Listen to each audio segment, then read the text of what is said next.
तो स्वागत है आप सभी का आज की क्लास में। देखो, पिछली क्लास में अपन ने बात की थी 1857 के विद्रोह के प्रमुख केंद्र और 3 केंद्रों के बारे में बात की थी अपन ने, जिनको बोलते हैं BMW।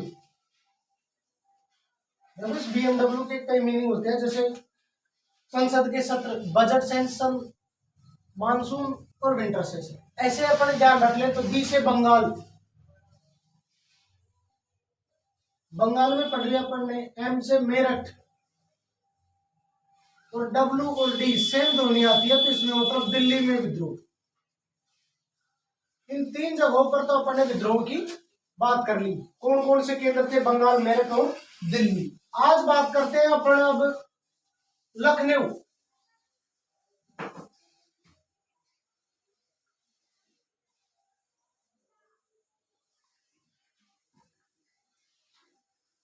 लखनऊ, देखो लखनऊ में विद्रोह की शुरुआत कब हुई? 4 जून 1857 को। किसके नेतृत्व में? तो यहां विद्रोह का नेतृत्व किया बेगम हजरत महल। बेगम हजरत महल। अपन ने बात की थी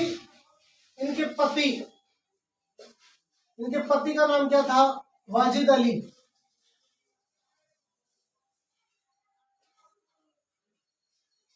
और पुत्र का नाम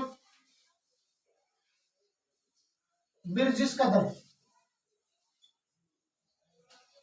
तो अपन ने 1857 की क्रांति के उत्तरदायी कारकों में बात की थी कि कुशासन का आरोप लगाया था डलहौजी ने किस पर? अवध या बेगम हजरत महल पर, कि भाई औरत है, इससे क्या नहीं होता, शासन नहीं चलता। इस वजह से उस क्षेत्र को अपने नियंत्रण में ले लिया था। किसने? अंग्रेजों ने। अब इस क्षेत्र में क्रांति करने के लिए क्रांति का नेतृत्व करती है कौन? बेगम हजरत महल। और अपने पुत्र बिरजिस कदर को क्या बना देती है? अवध का नवाब। अवध का नवाब बना देती है और विद्रोह की शुरुआत कर देती है। अब इस विद्रोह को दबाने के लिए अंग्रेजों की तरफ से आते हैं पहले सर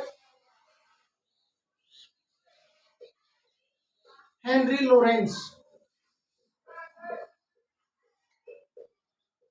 और लॉरेंस साहब को मार दिया जाता है। किसके द्वारा? विद्रोहियों के द्वारा। देखो, लखनऊ लॉरेंस। तो कभी पूछ लिया जाए कि लॉरेंस साहब की मृत्यु कब हुई थी? लखनऊ विद्रोह के समय। जैसे कि अपन ने एक और देखा था बंगाल, वैसे बाग, लेफ्टिनेंट बाग को गोली मारी थी किसने? मंगल पांडे ने।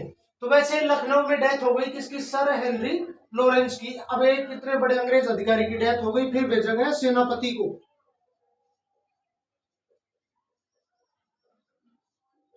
और सेनापति कौन थे?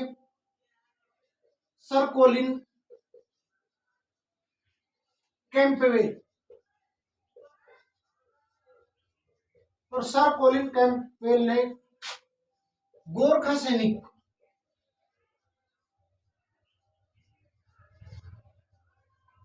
सैनिकों की सहायता से लखनऊ के जो विद्रोह था इस पर क्या कर लिया? नियंत्रण कर लिया। कब किया? 21 मार्च 1858।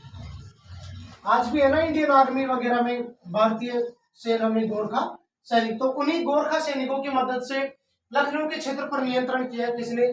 सर कोलिन कैंपवेल ने। अब देखो, लखनऊ पे वापस नियंत्रण हो गया किसका?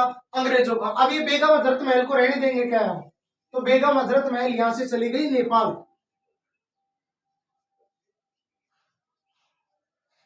और बेगम साहिबा का अधिकतर जीवन बीता नेपाल के काठमांडू में। जो शेष जीवन था बेगम हजरत महल का काठमांडू में बीता। और यही काठमांडू में इनकी मृत्यु हो गई कई दशकों के बाद। बताते हैं कि भाई 1879 के आसपास बेगम की मृत्यु हो गई थी नेपाल काठमांडू में। तो ये बातें थी लखनऊ क्षेत्र के बारे में। कब? 4 जून 1857। नेतृत्व किसने किया? बेगम हजरत महल। एक चीज और ध्यान रख लेना, यहाँ सैन्य नेतृत्व,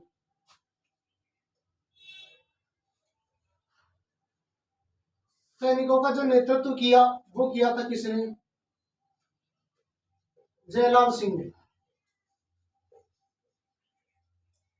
जयलाल सिंह ने। तो लखनऊ में विद्रोह कब हुआ? 4 जून 1857। यहाँ क्रांति का नेतृत्व किसने किया? बेगम हजरत महल ने, जिनके पति का नाम क्या? वाजिद अली, और पुत्र का नाम क्या? बिरजिस कदर। बेगम हजरत महल ने अपने पुत्र बिरजिस कदर को अवध का क्या बना दिया? नवाब। यहाँ पर सैन्य नेतृत्व किया किसने? जयलाल सिंह ने। अब जब ये इतनी घटना हो गई तो अंग्रेज आ रहे नियंत्रण करने के लिए। सबसे पहले कौन आए? Sir Henry Lawrence. लॉरेंस साहब की डेथ कर दी गई, किनके द्वारा? विद्रोहियों के द्वारा। ध्यान रख लेना, लेसे लॉरेंस। फिर उसके बाद आते हैं सेनापति सर कॉलिन कैंपबेल इस क्षेत्र पर नियंत्रण करने के लिए, और वो गोरखा सैनिकों की सहायता से 21 मार्च 1858 को इस क्षेत्र पर क्या कर लेते हैं? नियंत्रण। बेगम हजरत महल कहाँ चली जाती है? नेपाल, काठमांडू, अपने पुत्र बिरजिस कदर के साथ। और वहां अपना अंतिम समय जो बेगम हजरत महल ने नेपाल के काठमांडू में बिताया था। यहाँ कई दशकों के बाद लगभग 1882 में बेगम हजरत महल की क्या हो जाती है? मृत्यु। तो अब अपन ने बात कर दी लखनऊ के बारे में। अब लखनऊ के बाद बात करते हैं फैजाबाद के बारे में।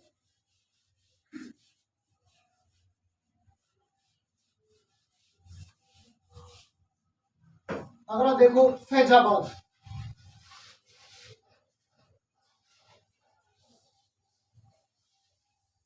फैजाबाद में विद्रोह हुआ मई 1857। इंपॉर्टेंट चीज, नेतृत्व किसने किया?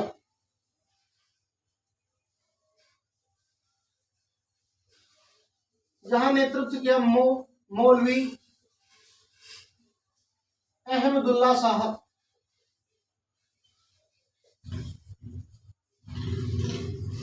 मौलवी अहमदुल्ला शाह ने। मौलवी साहब की खास बात है कि ये लेखक भी थे।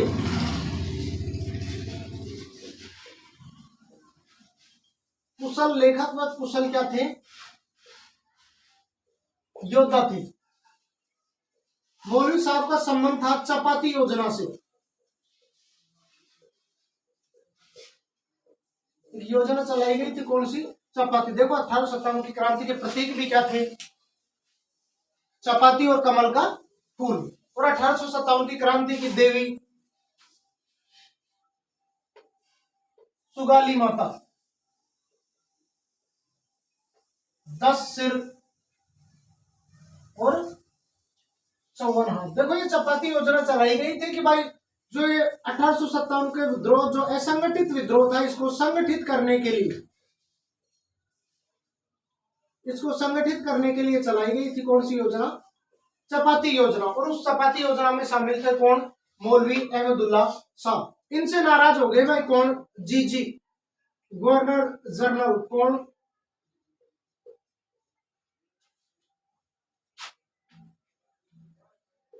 केनिंग साहब।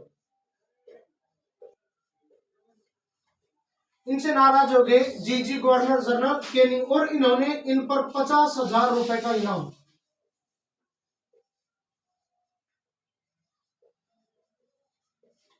पूछ लिया जाता है कई बार, वह क्रांतिकारी जिस पर 50,000 रुपए का इनाम किसके द्वारा रखा गया? केनिंग के द्वारा। किन पर रखा गया? तो वो कौन थे? मौलवी अहमदुल्ला साहब।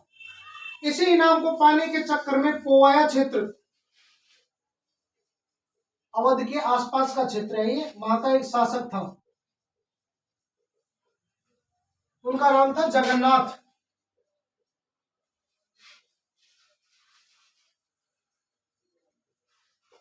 केनिंग ने कहा था कि भाई कोई भी मौलवी अहमदुल्ला शाह को जिंदा या मुर्दा,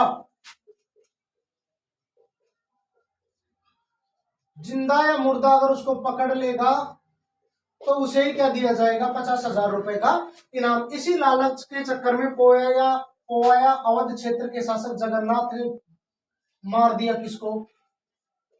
मौलवी अहमदुल्ला शाह को, जून 1858 में। तो ये था विद्रोह कहां? फैजाबाद में। कब हुआ? मई 1857 में। नेतृत्व किसने किया? मौलवी अहमदुल्ला शाह ने। ये एक लेखक व क्या थे? कुशल योद्धा। इन्होंने एक योजना चलाई, कौन सी? चपाती योजना, जिसका संबंध क्या था? जिसका रीजन क्या था कि भाई जो असंगठित विद्रोह है उसको क्या करने का प्रयास किया जाए? संगठित करने का प्रयास किया जाए। इसी बात से नाराज हो गए थे कौन? गवर्नर जनरल केनिंग, और उन्होंने इन पर, इनके जिंदा या मुर्दा पकड़े जाने पर 50,000 रुपए का इनाम रखा। और उसी 50,000 रुपए को पाने के चक्कर में पोवाया के जो अवध का क्षेत्र था, वहां के शासक थे जगन्नाथ, उन्होंने धोखे से हत्या कर दी किसकी, मौलवी अहमदुल्ला शाह की। तो आज अपन ने दो क्षेत्रों के बारे में बात कर ली, लखनऊ में विद्रोह और फैजाबाद में विद्रोह। नेक्स्ट वीडियो में बात करेंगे अपन कानपुर में विद्रोह के बारे में। ठीक है, धन्यवाद आप सभी का।